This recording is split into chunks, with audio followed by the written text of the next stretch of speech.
But if a human name is to be given to this scam, it is not a Harshad Mehta scam, it is a PV Narasimha Rao scam.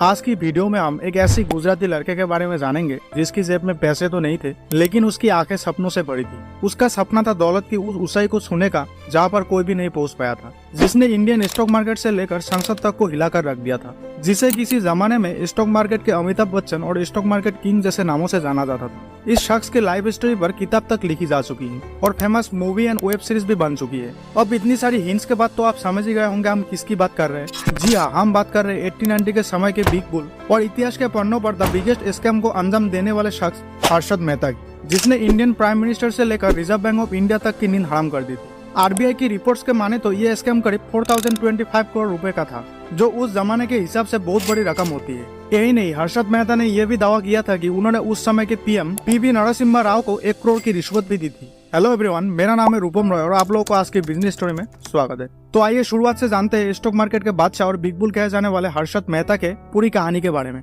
Harshad Mehta का जन्म 29 जुलाई 1954 को राजकोट के panel मोटी में हुआ था, जिसके बाद उनका बचपन मुंबई के कांदीवली इलाके में बीता। परिवार के साथ रहते हुए हर्षद ने लाजपत राय कॉलेज से बीकॉम की पढ़ाई पूरी की, फिर कई साल तक छोटी मोटी नौकरी करते रहे। बताया जाता है कि उनकी पहली job new India assurance company में एक सेल्समैन की थी, पर उसने कुछ समय बाद ही ये कंपनी छोड़कर स्टॉक मार्केट में अपनी किस्मत आजमाने का फैसला कर लिया और हरि जीवन दास नेमिदास सिक्योरिटीज नाम के एक ब्रोकरेज फर्म में काम करना शुरू कर दिया, जहां उन्होंने प्रसन्न पंजीवन दास से स्टॉक मार्केट के दाव पे सीखे और स्टॉक मार्केट की एबीसी सीखी। फिर उसके बाद साल 1984 में हर्षद ने अपनी कंपनी शुरू की, जिसका नाम grow more and asset management रखा और बॉम्बे स्टॉक एक्सचेंज में ब्रोकर की मेंबरशिप भी ले ली। इसके बाद तो जैसे हर्षद मेहता ने स्टॉक मार्केट का पूरा गेम ही चेंज कर दिया और इसकी शुरुआत तब हुई जब एसीसी कंपनी के स्टॉक जिसे हर्षद मेहता ने 200 रुपए में खरीदा था, वो कुछ ही दिनों में 9000 रुपए तक पहुंच गए। उस टाइम पर कहा जाता था कि हर्षद जिस स्टॉक पर हाथ रख दे वो स्टॉक सोना हो जाता था। 90s में आते आते हर्षद मेहता को स्टॉक मार्केट के बिग बुल और अमिताभ बच्चन जैसे टाइटल से नवाजे जाने लग गए थे,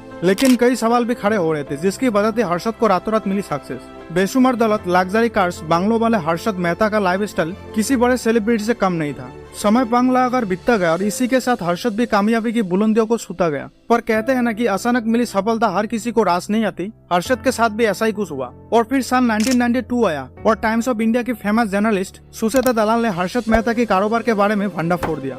सुचेता ने बताया कि बिग बुल कहे जाने वाले हर्षद रियलिटी में एक बहुत बड़े फ्रॉड है। सुचेता दलाल पहले काफी समय से हर्षद मेहता के पूरे कारोबार पर नजर रखे हुए थे, इससे जुड़े सभी तारों को एक एक करके खंगाल रही थी और अंत में सुचेता को सफलता सन 1992 में जाकर मिली। दरअसल सुचेता को खबर मिली थी कि हर्षद बैंकों से 15 दिन के लिए लोन लेता है और फिर 15 दिनों बाद वो लोन चुका देता है, जबकि चौंकाने वाली बात ये थी कि कोई भी बैंक 15 दिनों के लिए लोन नहीं देता था। इन सब के लिए हर्षद ने अपने तेज दिमाग का भरपूर इस्तेमाल किया करता था। हर्षद मेहता ने स्टैम्प पेपर और बैंक रिसिप्ट का इस्तेमाल करके करोड़ों रुपए कमाए। उस वक्त एक बैंक को जब भी कैश की जरूरत होती थी तब वो अपना सरकारी बॉन्ड दूसरे बैंक के पास गिरवी रखकर पैसा लेते थे, जबकि असलियत में बॉन्ड का लेन देन नहीं होता था, एक रसीद से ही काम चल जाता था और ये सब मिडिलमैन के जरिए होता था। हर्षद मेहता ने इसी नब्ज को अपना हथियार बनाया। हर्षद मेहता बैंकों से 15 दिनों के लिए कर्ज लेते थे और फिर लौटा देते थे। इसे ऐसे समझिए कि उन्होंने बैंकों से 15 दिनों का कर्ज लेते थे और फिर उन पैसों को स्टॉक में इन्वेस्ट करते थे। इस तरह बिना कुछ गिरवी रखे कम इंटरेस्ट पर उन्हें अच्छी खासी रकम मिल जाती थी, जिसे स्टॉक में लगाकर वो तगड़ी कमाई कर लेते थे। फिर उसी पैसों से बैंक का कर्ज भी चुका देते थे। इसलिए स्टॉक खरीदने और बेचने के लिए हर्षद के पास कभी पैसों की कमी नहीं होती थी और इस पूरे झोल में उनके साथ कई बैंक कर्मचारी भी शामिल थे। लेकिन ये सामने भी 60 दिन की साबित हुई। जर्नलिस्ट सुचेता दलाल की रिपोर्ट ने हर्षद को बुलंदियों से सीधा जमीन पर पटक दिया। इस बात का खुलासा होने पर बैंकों ने हर्षद से पैसा वापस मांग लिया और स्टॉक मार्केट बुरी तरह गिर गया। अब गौर करने वाली बात यह है कि यह मामला 90s के शुरुआती सालों का था, जब हमारे देश में इकोनॉमिक रिफॉर्म्स लाए जा रहे थे। यह दशक की ग्लोबलाइजेशन के नाम से आज भी जाना जाता है। 1991 में पीएम नरसिम्हा राव और finance minister doctor Manmohan Singh ने देश की इकोनॉमी के लिए न्यू इकोनॉमिक पॉलिसी लागू की थी। यह दौर काफी जरूरी और चैलेंजेस से भरा था, पर 1992 में पर्दाफाश हुए इस महा घोटाले ने स्टॉक मार्केट से लेकर संसद तक हंगामा खड़ा कर दिया था। लोगों का भरोसा बैंकिंग सिस्टम से उठने सा लगा था, क्योंकि हर्षद बैंक के पैसों को स्टॉक मार्केट में लगाकर एक तरह से लोगों के भविष्य को दांव पर लगा रहे थे।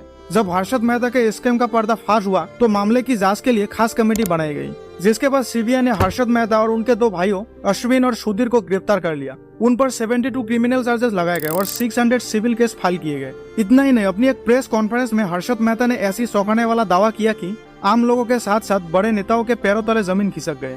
हर्षद मेहता ने कहा कि उन्होंने तत्कालीन प्रधानमंत्री पीवी नरसिम्हा राव को 1 करोड़ रुपए की रिश्वत दी थी, जिसके बाद उस टाइम के प्राइम मिनिस्टर और कांग्रेस गवर्नमेंट पर कई सवाल खड़े हुए थे, पर सभी एलिगेशंस को गवर्नमेंट ने बेसलेस बताए हुए नकार दिया। हर्षद मेहता पर केस तो कई चल रहे थे, पर वो सिर्फ एक ही केस में दोषी पाए गए, जिसमें उन्हें सुप्रीम कोर्ट ने 5 साल की सजा सुनाई और 25,000 रुपए का जुर्माना लगाया। हर्षद मेहता थाने जेल में अपनी सजा काट रहे थे, तभी 31 दिसंबर 2001 को उनके सीने में तेज दर्द की शिकायत हुई और उन्हें सिविल हॉस्पिटल में एडमिट किया गया, जहां उनकी मौत हो गई। और इस तरह स्टॉक मार्केट में तहलका मचाने वाला और रातों रात गुमनामी से निकलकर अपनी अलग पहचान बनाने वाला हर्षद मेहता हमेशा हमेशा के लिए खामोश हो गए। लेकिन हर्षद मेहता के स्कैम के 25 इयर्स के बाद भी उनके परिवार से वसूली चलती रही।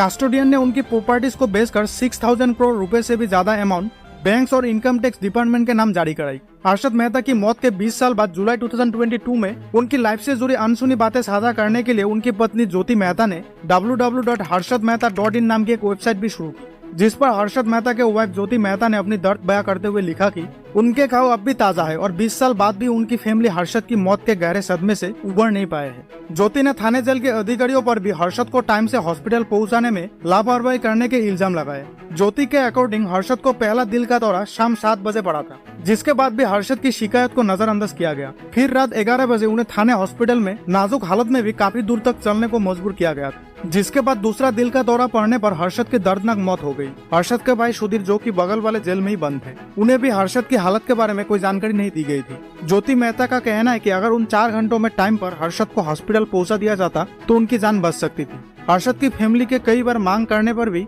न जांच रिपोर्ट और न पोस्टमार्टम रिपोर्ट दी गई।